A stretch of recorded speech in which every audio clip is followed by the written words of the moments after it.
Your time has begun. Tyler Door, Tennessee. May I reserve the remainder of my time to Delegate Hazel Baker from North Carolina? That is your right. Does the author yield to a possible series of questions? Author, do you yield to a possible series of questions? I yield. He does. Assuming this proposal was enacted by the legislature, which companies would be in charge of producing the condoms involved?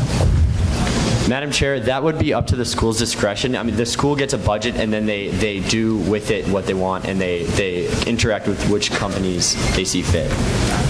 Does your proposal intend to recommend any specific company in the production of these? Madam Chair, at this time it does not. Thank you. No further questions. The other remainder of my time to Hazel Baker from North Carolina. 70 seconds. Thank you, Chair. Hazel Baker, North Carolina. I just want to bring up a couple statistics. So a 1996 survey in the D.C. area found that adolescent females asking for help in locating and or purchasing condoms encountered resistance or condemnation from clerks 27% of the time compared to 10% for males. Also, a study of New York City's school condom availability program found a significant increase in condom use among sexually active students, but no increase in sexual activity. Thank you. I yield my time. Thank you, Delegate. With that, the Chair will now recognize the final con speaker. Is there such a speaker on the floor? Chair recognizes, I can't say your last name, from Tennessee.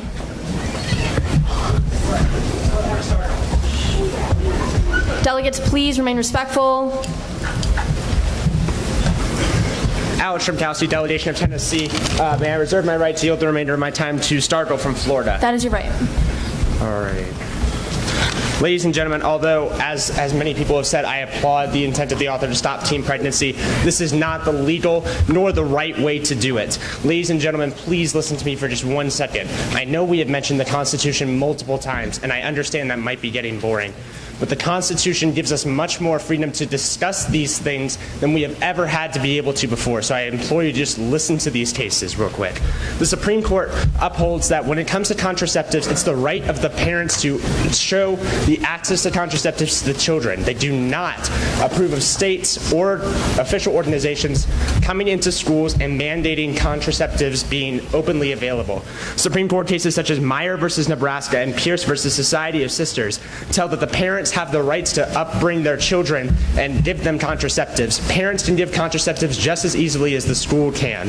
And Alfonso V. Hernandez specifically says that this proposal to have parents the right to consent to having their children have contraceptives and that having a free contraceptive system in the schools is illegal under the 14th Amendment.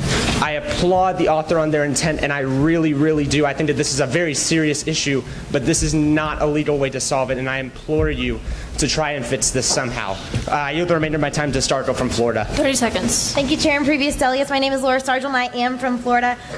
Real quick, I want to rebut one thing. Access to condoms doesn't necessarily mean access to sex. But anyway, there are over 20,000 public high schools in the United States, which would mean that you would have to install 40,000 vending machines and stock them initially because you have to have girls and guys vending machines. It was said that they would stock initially by the Department of Education, but then it would be the school's job. If any of the girls in here know, schools aren't really great at keeping some of their vending machines in their bathrooms stocked. So with that, I feel like that would be super ineffective. Also, you wouldn't be making necessarily revenue from these condoms because the ones Thank you, Delegate. Your time has elapsed. Thank you. With that, the author is recognized. The author is recognized for his 2-minute and 45-second closing summation. You can begin when you're ready. Thank you, Madam Chair. I'm River Shields from the state of New Mexico, and I would just like to go over some of the issues and concerns that were brought up during this amazing debate. So one of the biggest concerns was that that condoms are nothing without education, and this isn't at all true. Because if you have sex with an education and not a condom, that's a zero. You have a 0% effective protection. Even when a condom is used incorrectly, it provides 65% effective protectiveness. So that's much, much better than 0%. And I'm not saying that we don't need a reformed sexual education, educational classes in America. We most definitely do. But this is an important step in when it comes to assisting teenagers from protecting themselves against pregnancy.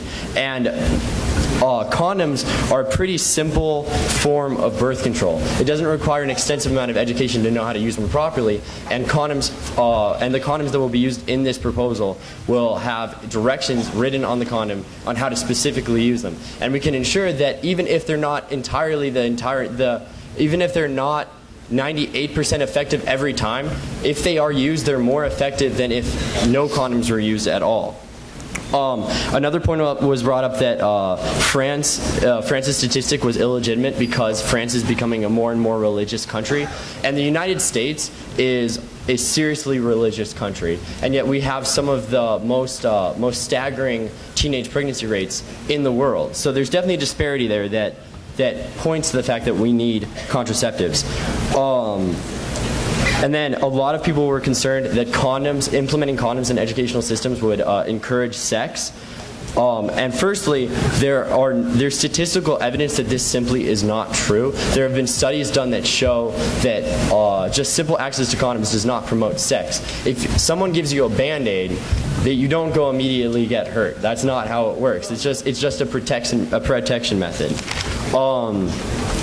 On a secondary note, I would not put bars on college campuses, as that would be promoting unhealthy activities that could hurt individuals. But providing contraceptives only promotes health. It promotes the health of all teenage individuals that are sexually active. Also, the formatting of this proposal may be somewhat vague. However, as the Mountain Manual states, I'm proposing it as the author sees that the vaguity should be proposed, and so I would just like to, so the Department of Education stuff, that is how the proposal would function. And then a lot of people were wondering Thank you, why author. Your time has elapsed. With that, what's under consideration for this plenary session is the passage of proposal number 560. Will the rovers please seal the chambers? Will all those in favor of the passage of this proposal please stand and say aye? Aye. Thank you. All those opposed, please stand and say nay. Nay. This proposal does pass.